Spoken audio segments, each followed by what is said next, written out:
Kemudian 1 jari kunyit.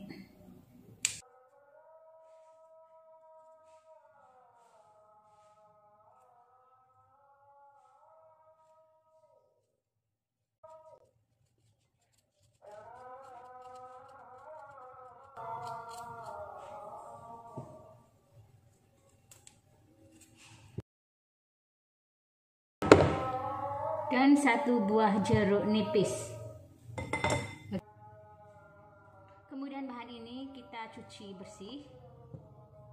Oke, ini bahan yang sudah dicuci.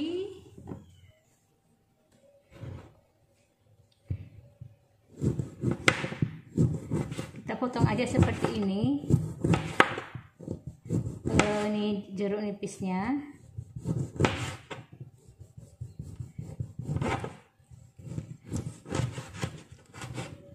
Kemudian kunyitnya.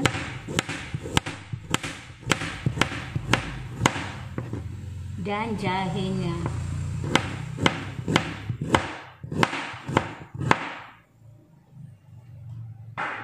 Sediakan 1 panci bersih, kita masukkan bahan-bahannya sini. Tambahkan dengan sedikit gula Jawa.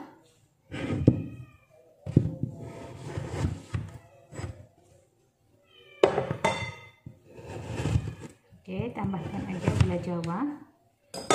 Masukkan sini. Tambahkan 1 gelas besar air. Oke. Kemudian kita rebus hingga mendidih. Kita didihkan dulu. Oke, jadi kita didihkan hingga mendidih bahan ini. Setelah mendidih, kita langsung aja bisa matikan apinya, Bunda Sister. Jadi nggak perlu tunggu lama-lama, didihkan aja sekejap, 1 menit 2 menit gitu. Kemudian langsung bisa dimatikan apinya. Sister, kalau udah mendidih seperti ini, kita tunggu 1 menit aja sudah cukup. Kemudian langsung kita matikan apinya. Kemudian biarkan bahan ini menjadi hangat untuk bisa diminum. Oke, ini udah mendidih dah. Nah, nih udah menggelegak. Oke, kemudian kita matikan aja apinya. Ada. Tunggu hingga bahan ini menjadi hangat agar bisa diminum. Oke, Bunda Sister, ini bahannya sudah hangat.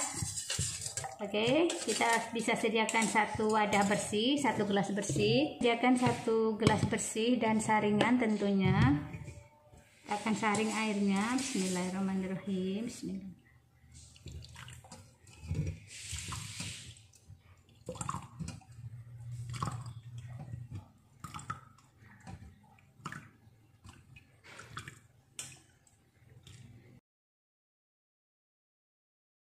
Untuk kali ini kita buat untuk 2 gelas kecil. Jadi yang segelas ini diminum di pagi hari sebelum sarapan. Yang ini dipanaskan lagi, diminum di malam hari sebelum tidur. Minumlah sehari 1 sampai 2 kali. Oke? Setelah minuman ini selagi hangat agar rasanya lebih sedap. Itu saja untuk tips hari ini. Semoga bermanfaat untuk semuanya. Sampai jumpa lagi di lain video. Bye-bye.